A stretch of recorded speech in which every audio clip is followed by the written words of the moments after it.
Jauh sebelum kedatangan bangsa-bangsa Eropa, kerajaan Nusantara sebenarnya sudah memiliki senjata api. Namanya adalah jetbang. Senjata sejenis meriam ini diproduksi dan digunakan pada masa kerajaan Majapahit dan kerajaan-kerajaan di Nusantara setelahnya. Bentuk senjata ini berbeda dengan meriam Eropa dan Timur Tengah pada umumnya, di mana meriam yang terbuat dari perunggu ini memiliki tabung peluru atau chamber di bagian belakangnya.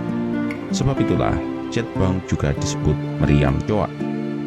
Tapi yang menjadi pertanyaan, dari manakah Majapahit mendapatkan teknologi pembuatan meriam jetbang dan juga bubuk mesiunya?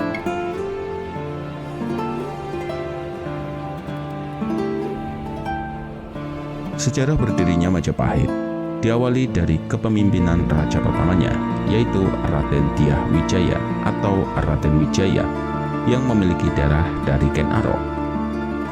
Raden Wijaya lalu menikah dengan putri-putri Kertanegara, raja terakhir dinasti Singasari. Pada tahun 1289, kemudian datanglah utusan dari Kubilai Khan yang bernama Mengki, yang meminta agar Singasari di bawah kepemimpinannya tunduk kepada kekuasaan Mongol dan menyerahkan upeti setiap tahun. Tetapi permintaan itu ditolak, bahkan sampai melukai wajah Mengki.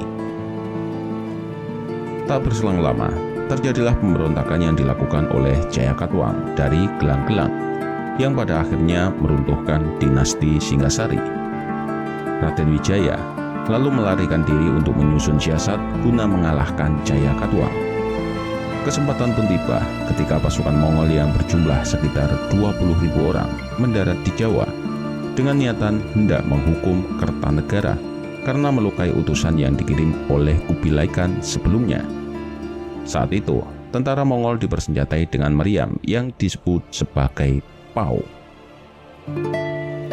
Raden Wijaya dengan cerdik memanfaatkan kedatangan pasukan Mongol ini untuk menghancurkan Jayakatwang. Ia pun mengajak Ike Mesi selaku pemimpin pasukan Mongol untuk bekerja sama. Namun setelah berhasil mengalahkan Jayakatwang, Raden Wijaya berbalik menyerang pasukan Mongol hingga mereka mundur. Dari situlah kemungkinan besar Majapahit mendapatkan teknologi pembuatan jetbang dan bubuk mesiu.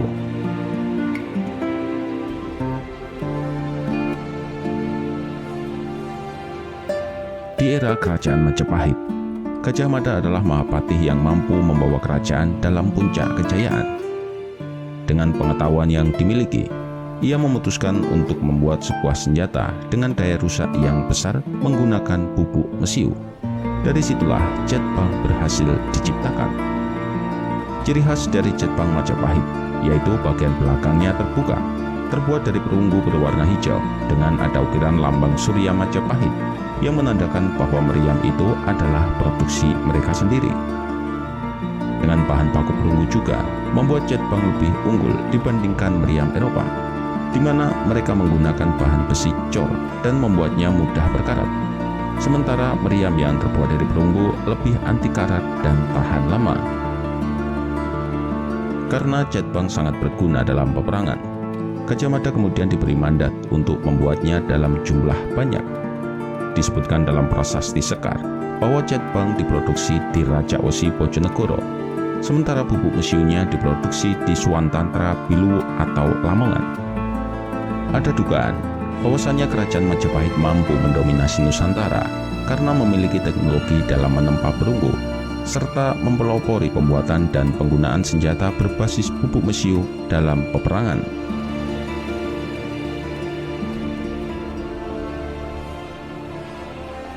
Sistem kerja jetbang berbeda dengan meriam yang kita lihat di film-film, di mana ia menggunakan sistem pengisian belakang atau dalam bahasa Inggrisnya breech loading swivel gun, di mana peluru dan bubuk mesiunya akan dimasukkan ke dalam tabung atau chamber terpisah.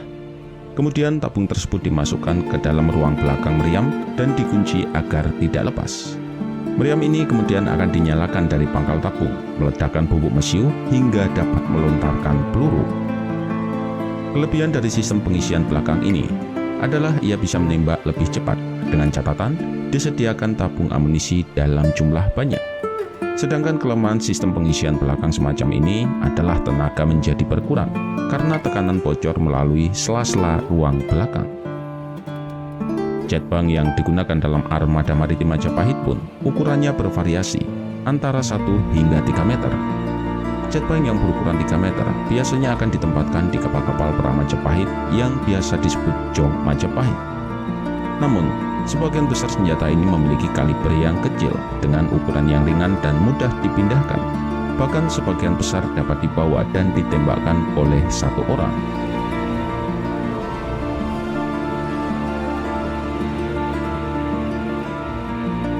Dalam catatan The History of Java, Stamford Raffles pernah menulis meriam jet bank telah banyak digunakan di Jawa sejak era Majapahit. Dengan teknologi ini, kemudian kerajaan-kerajaan kecil di Jawa pun berbondong-bondong meminta perlindungan kepada Majapahit. Panglima Angkatan Laut Majapahit yang terkenal menggunakan meriam jet bank adalah Empu Nala. Kesohoran Empu Nala pada masa Majapahit diketahui melalui prasasti Sekar, prasasti Manasatu Manuk, prasasti Batur, prasasti Tipuana, dan Kakawin Negara Kertagama yang menyebutnya sebagai Rakrian Tumenggung atau Panglima Perang. Dan Empu Nala pun juga mendapat gelar Wiramandalika. Gelar ini disematkan karena jasanya kepada perluasan wilayah Majapahit. Pada masa memudarnya kekuasaan Majapahit, terutama setelah Perang Parekrek, banyak dari ahli meriam perunggu yang tidak puas dengan kondisi di kerajaan Jawa, lalu pindah ke beberapa tempat seperti Brunei, Sumatera, Semenanjung Malaya, dan Kepulauan Filipina, yang akhirnya menyebabkan meluasnya penggunaan meriam jet bank.